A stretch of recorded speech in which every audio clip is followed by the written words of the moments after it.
এইটো কলম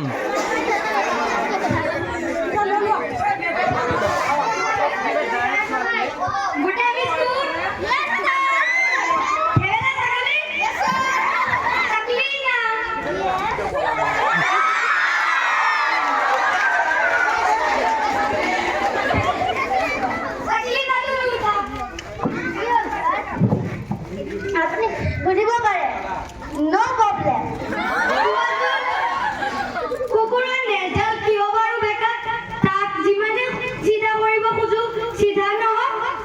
ছাৰ মই কি কম অতীতত যেতিয়া কুকুৰবোৰৰ মাজত যুদ্ধ হৈছিল তেতিয়া এটম বম দিয়াৰ ফলত কুকুৰবোৰৰ নেজাল বেকা হৈ গৈছিল ছাৰ এইটো জাতিৰ প্ৰব্লেম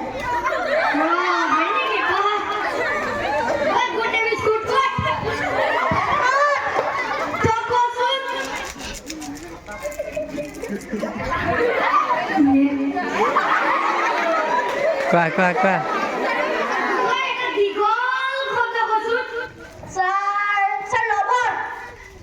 ৰবৰটো সৰু শব্দ হে ছাৰ আপুনি নাজানে ছাৰ আপুনি গাধ ছাৰ ৰবৰত টানিলে দীঘল হৈ যায়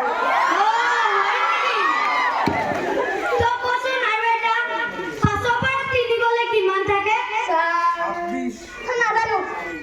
গৰুক তই লাজ পাব লাগে ছাৰ মই লাজ কিয় পাম ছাৰ মোৰ নাকত হাৰ্ডিয়ে নাই ছাৰ মোক গৰু বুলি নামাতিব ছাৰ মই সৰু হৈ আছো ছাৰ মোক গৰু পোৱালি বুলি মাতিব ছাৰ হয় নেকি দিব বেলেগ থাকিলে মই ছাৰ তই কচোন হাতী আৰু মাখিৰ মাজত কিয় তুলনা কৰিব নোৱাৰি ছাৰ হাতীৰ ওপৰত মাখি বহিব পাৰে কিন্তু মাখিৰ ওপৰত হাতী বহিব নোৱাৰে সেইবাবে তুলনা হ'ব নোৱাৰে ছাৰ হয় নেকি বস চাকলি না উঠা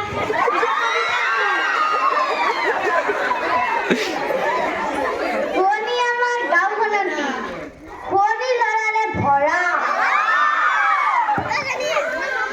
ছাৰ বাকীখিনি মনত নাই বেলেগ এটা কোৱা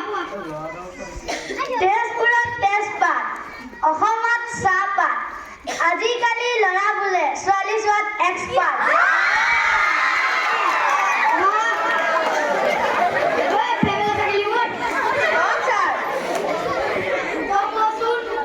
আজিকালি মানুহবোৰে কিয়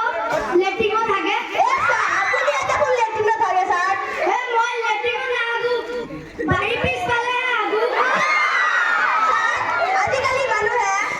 ইণ্টেলিজেণ্ট হৈ গৈছে সেইকাৰণে মানুহে আজিকালি লেট্ৰিনো থাকে আগত মানুহে বাৰীৰ পিছফালে থাকিছিল ছাৰ হয় নেকি